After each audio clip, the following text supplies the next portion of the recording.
रावलपिंडी में ना इस दफ़ा सर्दी खासी लेट हो गई है। वैसे इस सितंबर के एंड में या अक्टूबर में लाजमी सर्दी आ जाती थी, लेकिन इस दफ़ा नवंबर स्टार्ट हो गया तो अभी कोई इतनी ज़्यादा सर्दी नहीं आई। लेकिन अगर चकवाल की बात करूँ ना, तो वहाँ पे जो मौसम था वो रावलपिंडी के मुकाबले में काफ़ी ज़्यादा ठंडा था। वहाँ जाके ना सही सर्दियों वाली वाइब्स आ रही थी। अच्छा, रावलपिंडी में भी अब मौसम काफ़ी ठंडा तो हो गया, बहुत ज़्यादा नहीं है लेकिन कुछ जो है ना वो ठंडा हो गया है। तो ऐसे लग रहा है कि बस हफ्ता डेढ़ और गुजरेगा और ठंड जो है ना वो बहुत ज़्यादा हो जाएगी। मैंने सोचा कि मैं भी ना सर्दियों की थोड़ी थोड़ी सी तैयारी स्टार्ट कर देती हूँ साथ साथ। तो बस आज के व्लॉग में हम सर्दियों की तैयारी को ही डिस्कस करेंगे। व्लॉग स्टार्ट करते हैं। अस्सलाम वालेकुम एवरीवन, कैसे हैं जी आप सब? आई होप आप सब बिल्कुल ठीक ठाक होंगे। अल्लाह का शुक्र है मैं भी बिल्कुल ठीक ठाक हूँ। आज का मेरा व्लॉग जो है वो आफ्टरनून से स्टार्ट हो रहा है। आज कोई भी मॉर्निंग की रूटीन मैंने आपके साथ शेयर नहीं की। यहाँ मैं गाँव से जो है ना मिठे, जिनको हम स्वीट लाइम भी कहते हैं, वो लेके आई थी रात को, तो उनको मैं संभाल के रख रही थी। एक्चुअली रात को हमें गांव से आते हुए बहुत ज़्यादा देर हो गई थी। हम तकरीबन 10:30-11 बजे घर पहुंचे थे, तो ट्रैवल की वजह से थकावट बहुत ज़्यादा हुई हुई थी। इस वजह से आज सुबह मेरी आंख जो है ना वो काफ़ी लेट खुली है। जब भी हम कहीं जाते हैं ना, तो पहले तो मसला आ जाता है पैकिंग का, लेकिन जब हम वापस आते हैं तो फिर हर चीज़ को अनपैक करना, फिर उनको वापस उनकी जगह पे रखना, इन सारी चीज़ों में बहुत ज़्यादा टाइम हमारा निकल जाता है। तो बस सुबह से ना आज मैं इन चीज़ों में ही लगी हुई थी। सारी चीज़ें जो थी वो मैंने संभाली थी। जो धोने वाले कपड़े थे उन सबको अलग किया था, और 2-3 दिन से घर भी बंद था, घर भी काफ़ी गंदा हो रहा था, तो थकावट की वजह से मैं बहुत ज़्यादा डीप क्लीनिंग तो नहीं कर पाई, लेकिन बस आगे आगे से थोड़ी सी मैंने सफाई कर दी है। असल में आज मैं खुद लेट उठी हूँ, तो बच्चे भी मेरे साथ ही उठे हैं, तो बच्चों के साथ आपको पता है कि काम करना काफ़ी मुश्किल हो जाता है। अच्छा, गाँव से ना मैं देसी पालक भी लेके आई हुई थी और मीठे लेके आई थी, तो मैंने सोचा कि ना अभी मेरे पास थोड़ा सा टाइम है, बच्चों को मैंने दिन के टाइम सुलाया है खाना वगैरह खिला के, तो मैंने सोचा कि इनको ना मैं पहले संभाल देती हूँ, क्योंकि फिर जो है ना इसने ख़राब हो जाना है। अच्छा, हमारे घर में ना साग और पालक वगैरह जो है ना ये सर्दियों में बहुत ज़्यादा पसंद किया जाता है, बहुत ज़्यादा खाया जाता है। तो ऐसे समझ ले कि हमारे घर में साग की आमद से पता चलता है कि जी सर्दियाँ आ गई हैं। गर्मियों में तो ये चीज़ें नहीं इतनी खाई जाती, ना ये इतनी पसंद की जाती हैं, लेकिन सर्दियों में जैसा मौसम होता है ना ठंडा ठंडा, तो इस तरह की चीज़ें खाने का बहुत दिल करता है, क्योंकि इनसे ना बॉडी को एक हीट मिल रही होती है। वैसे भी अगर हम देखें ना, तो जो ग्रीन वेजिटेबल्स होती हैं उनके फ़वाइद भी बहुत ज़्यादा होते हैं, क्योंकि इनमें बहुत ज़्यादा आयरन होती है। तो आयरन आपको पता ही है कि हमारी बॉडी के लिए और हमारे ब्लड लेवल के लिए कितनी ज़्यादा इंपॉर्टेंट होती है। इसलिए इन सब्जियों का बहुत थोड़ा सा ही टाइम होता है, तो कोशिश किया करें कि ज़्यादा से ज़्यादा ये चीज़ें आप लिया करें। बहुत सारी रेसिपीज़ जो हैं उनमें ये यूज़ हो सकती है, तो इस वजह से ना मैंने सोचा कि इसको मैं स्टोर करके रख लेती हूँ। जैसे देखिए, सर्दियों में अक्सर शाम की चाय के साथ ना कुछ खाने का लाज़मी दिल करता है, तो फिर मैंने सोचा कि इसको मैं स्टोर करके रख लेती हूँ, तो कभी बंदा पकौड़े वगैरह भी बना लेता है। इसके अलावा पालक पनीर हो गई, पालक गोश्त हो गया, पालक आलू हो गए, या सिर्फ पालक भी अगर आप बना लेना, तो ये हर चीज़ हर फॉर्म में बहुत ज़्यादा टेस्टी होती है। आपके घर में ये जिस तरीके से भी, जिस फॉर्म में भी पसंद की जाती है ना, तो आपकी मर्ज़ी है कि आप उसके अकॉर्डिंगली आप बना लिया करें। पालक को अगर हम वैसे फ्रिज के अंदर रख देते हैं साफ़ किए बगैर शॉपर वगैरह में ना, तो ये बहुत जल्दी ख़राब हो जाती है। जिस तरीके से धनिया और पुदीना ख़राब हो जाता है, इसी तरीके से पालक भी ख़राब हो जाती है। तो मैंने सोचा कि इसको मैं अच्छे तरीके से साफ़ करके ना, तो इसको मैं वॉश करके फ्रीज़ कर दूँगी। अच्छा, मैं ना रमज़ान के महीने में भी इस तरीके से ही करती हूँ, क्योंकि रमज़ान में भी आपको पता है कि पकोड़े तो मस्ट होते हैं, डेली बेसिस पे बनते हैं। तो डेली बेसिस पे फिर जो है वो पालक मंगवाना इम्पॉसिबल सी बात है, इसलिए ना मैं एक ही दफ़ा मंगवाती हूँ, और 1 वीक के लिए या 5-6 दिन के लिए ना मैं स्टोर करके फ्रीज़र में रख लेती हूँ। असल में ये देसी पालक थी, तो ये इतनी ज़्यादा गंदी नहीं थी, साफ़ सुथरी थी, तो इस वजह से मैंने सोचा कि इसको मैं स्टोर करके रखूँ। वैसे जो बाज़ार में हमें मिल रही होती हैं वो इतनी ज़्यादा फ्रेश भी नहीं होती, और बहुत ज़्यादा ख़राब हुई हुई होती है, गली सड़ी हुई होती है। तो मैंने सोचा कि ना ये मेरे पास अब अगर आ गई है, तो इसको मैं स्टोर करके रख लूँ। कभी वो भी ज़माने हुआ करते थे कि 10 रुपए में ना हमें इतना बड़ा बंच पालक का मिल जाता था, लेकिन आजकल पिछले दिनों भी ना मैंने मंगवाया है, पालक का एक बंच जो था मुझे 50 रुपीज़ का मिला है। तो इस वजह से मैंने सोचा कि ये फ्री में मेरे पास आ गई है, तो इसको मैं वेस्ट ना जाने दूँ। तो सारी की सारी पालक जो थी उसको पहले मैंने अच्छे तरीके से काट लिया था।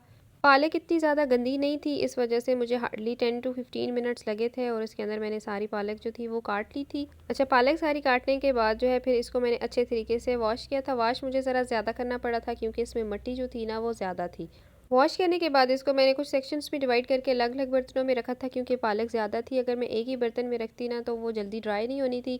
क्यों ड्राई करने के बाद फिर इसको मैंने जो है ना जिप लॉक बैग्स में डाल के स्टोर भी करना था, इस वजह से इसको मैंने अलग अलग बर्तनों में डाल के रखा था। अच्छा, जब भी आप पालक के में से ना एक्स्ट्रा पानी रिमूव करने के लिए रखते हैं, तो उसको डायरेक्ट ना रखा करें, बल्कि इसके नीचे कोई बर्तन वगैरह लाजमी रखा करें, क्योंकि अगर हम इसको डायरेक्ट रख देते हैं तो इसमें से जो पानी निकल रहा होता है वो वापस इसी के अंदर जा रहा होता है। इस वजह से जब भी इसको आप रखें ना, तो इसके नीचे कोई ना कोई बर्तन लाजमी रख दिया करें। आज सुबह से मैं बहुत ज़्यादा बिजी थी, पहले घर के काम में, और अनपैकिंग वगैरह जो थी चीज़ों की उसमें मैं बहुत बिजी थी, और बच्चे भी साथ बड़ा ही तंग कर रहे थे, तो ना ही आज मैंने कोई हांडी वगैरह बनाई थी, ना ही आटा गूंदा था। और अभी मुझे काफ़ी भूख लग रही थी, तो मैं सोच रही थी कि मैं क्या बनाऊँ। तो ऐसे ही मेरे माइंड में ना एक रेसिपी आई, तो मैंने सोचा कि आपके साथ भी मैं ये शेयर कर देती हूँ। ये बड़ी ही टेस्टी बनी थी, बहुत ही ज़्यादा मज़े की बनी थी। जब आप बना रहे होंगे ना, तो इसकी खुशबू से ही आपको आइडिया हो जाएगा कि ये कितनी ज़्यादा टेस्टी है। और जब आप बनाते हैं ना, तो इसकी खुशबू से आपकी जो भूख होती है वो भी डबल हो जाती है। यहाँ अगर मैं आटा गूंद भी लेती, तो मैंने हांडी भी नहीं बनाई हुई थी, और आटा गूंदने के बाद फिर मुझे कुछ टाइम वेट भी करना पड़ता ताकि आटा जो है ना वो थोड़ा सा सेट हो जाए। लेकिन भूख मुझे इतनी ज़्यादा लगी हुई थी कि मैंने सोचा कोई ऐसी चीज़ हो जो फ़ौरन फ़ौरन बन जाए। ये रेसिपी जो है ना, ये मेरी मदर इन लॉ की है। पिछले दिनों उन्होंने ये जो है ट्राई की थी, तो ये इतनी ज़्यादा टेस्टी बनी थी। मैंने अभी कंप्लीट रेसिपी उनसे पूछी नहीं है, लेकिन बस उनकी देख के मुझे आइडिया हो गया था कि इसमें क्या क्या चीज़ें डली हैं। उन्होंने और भी काफ़ी सारी चीज़ें डाली हुई थी, लेकिन मेरे पास अभी जो चीज़ें अवेलेबल थी ना, मैंने बस वही ऐड की थी। यहाँ मैंने 1 कप जो है वो गंदम का आटा लिया था, और इसके अंदर सारे स्पाइसेस ऐड कर दिए थे, जिसमें लाल मिर्च थी, दड़ा मिर्च थी, धनिया पाउडर था, हल्दी थी और सॉल्ट था। ये सारी चीज़ें ऐड की थी। फिर इसके अंदर मैंने एक प्याज जो था उसको बहुत बारीक करके काट लिया था। उसके बाद इसमें मैंने एक जो है वो हरी मिर्च बारीक काट के डाली थी, और जो पालक मैंने अभी काट के रखी थी, उसी में से कुछ पालक जो है ना वो मैंने मज़ीद बारीक काट के इसमें ऐड कर दी थी।